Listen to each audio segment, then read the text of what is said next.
Entrepreneur. तो हम वापस आते हैं फार्म में, पालमपुर में, और पालमपुर की खेती को देखते हैं। यहाँ पे 75% लोग एग्रीकल्चर पे डिपेंडेंट है, जैसा कि हमने पढ़ा था। सो वी स्टडीड कि कोई भी चीज़ों को प्रोड्यूस करने के लिए 4 फैक्टर्स ऑफ प्रोडक्शन होने चाहिए। सेम ये फैक्टर ऑफ प्रोडक्शन कैसे हम यूज़ करते हैं फार्मिंग में, ये चलिए देखते हैं। तो लैंड, तो फार्मिंग के लिए हमें जितना भी लैंड चाहिए वो एक निश्चित मात्रा में है, तो हम लैंड बढ़ा नहीं सकते ऑफ कोर्स। तो अगर हम चाहते हैं कि हमारे पास और भी ज़्यादा लैंड हो, तो हम क्या कर सकते हैं कि कोई बंजर भूमि हो यानी कि वेस्ट लैंड हो, तो उसको हम एग्रीकल्चर प्रोडक्शन के लिए यूज़ कर सकते हैं। बाकी और कोई तरीका नहीं है लैंड को बढ़ाने का। तो हम ये चीज़ कर सकते हैं कि हम उसी पर्टिकुलर लैंड में हम लोग ज़्यादा क्वांटिटी में प्रोड्यूस कर सके चीज़ें। तो पालमपुर में लोग ज़्यादा प्रोडक्शन के लिए बारिश के मौसम में ज्वार या बाजरा बो देते हैं, अक्टूबर से दिसंबर तक के लिए पोटैटो, और विंटर सीजन में वीट उगाते हैं। इसको मल्टीपल क्रॉपिंग कहते हैं, जब आप 2 या 3 क्रॉप्स एक ही पीस ऑफ लैंड में ग्रो कर दें एक साल में।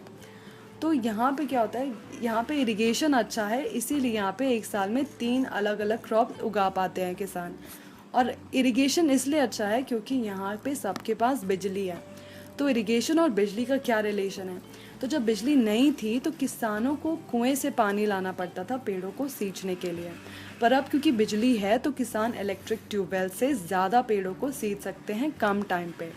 इसकी वजह से उनकी खेती अच्छी हुई है। लैंड से प्रोडक्शन इंक्रीज करने का एक तरीका है मल्टीपल क्रॉपिंग, दूसरा तरीका है मॉडर्न फार्मिंग मेथड्स को इस्तेमाल में लाना। तो मॉडर्न फार्मिंग मेथड्स क्या होते हैं? मॉडर्न फार्मिंग मेथड्स में होता है जैसे आपने अच्छे क्वालिटी के सीड्स लाए या फिर ट्रैक्टर यूज़ करना, पेस्टिसाइड्स एंड ऑल। तो हम लोग जानते हैं मॉडर्न सीड्स यानी कि HYV सीड्स और ट्रेडिशनल सीड्स यानी कि जो हमारे नॉर्मल सीड्स होते हैं उनमें फ़र्क क्या है।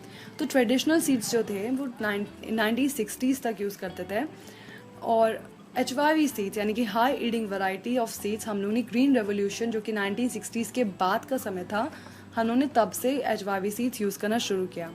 तो ट्रेडिशनल सीड्स की जो ईल्ड थी, जो फसल थी, वो कम होती थी, और ग्रीन रेवोल्यूशन वाली जो HYV सीड्स थी उन्होंने प्रॉमिस किया कि वो ग्रेटर क्वांटिटी में फूड देंगी with the same piece of land. मतलब कि आप सेम पीस ऑफ लैंड में ज़्यादा खेती कर सकते हो, ज़्यादा उगा सकते हो विद HYV सीड्स।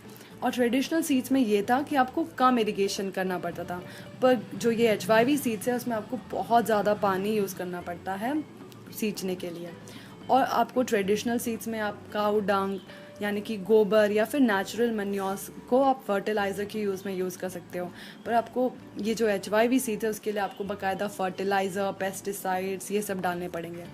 तो और ये जो ट्रेडिशनल जो सीड्स थे उसमें फार्मर्स के लिए इतना परेशानी नहीं था क्योंकि उनको ईजिली वो सब चीज़ें उनके पास ही थी, तो उनके लिए वो सॉर्ट ऑफ चीप था। बट ये जो HYV सीड्स है ये बहुत ही एक्सपेंसिव हो गया फार्मर्स के लिए क्योंकि उनको अब केमिकल फर्टिलाइजर्स ये सब भी डालना पड़ा। सो मॉडर्न फार्मिंग सबसे पहले पंजाब, हरियाणा और वेस्टर्न यूपी के किसानों ने यूज़ किया।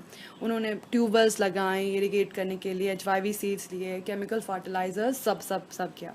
फिर रिटर्न में उनको गेहूं की अच्छी फसल मिली। तो पालमपुर में एग्जाम्पल के तौर पे अगर देखा जाए, पालमपुर में जब ट्रेडिशनल प्लांट्स थे, ट्रेडिशनल सीड्स थे, तब उनकी 1300 किलोग्राम पर हेक्टेयर की फसल हुई, पर जब उन्होंने HYV सीड्स यूज़ किया तब 3200 किलोग्राम पर हेक्टेयर हुआ। पर आपको नहीं लगता कि मॉडर्न फार्मिंग लैंड के लिए अच्छी है? नहीं, क्योंकि इतना सारा केमिकल फर्टिलाइजर्स यूज़ कर रहे हैं ऑल, ये सब क्या लैंड के लिए अच्छा है? तो लैंड हमारी नेचुरल रिसोर्स है। मॉडर्न फार्मिंग की वजह से हमने लैंड को इतना ओवर यूज़ किया है कि उसकी पूरी फर्टिलिटी ही कम हो गई है, और इतना ज़्यादा ग्राउंड वाटर यूज़ किया है कि उसकी वजह से हमारी जो वाटर टेबल है वो डिक्रीज़ हो गया। तो बहुत ज़्यादा प्रॉब्लम है। तो मतलब हमें कुछ सोचना चाहिए कि वो which way are we going, देखना चाहिए, क्योंकि अगर एक बार ये डिस्ट्रॉय हुआ and then there is no coming back.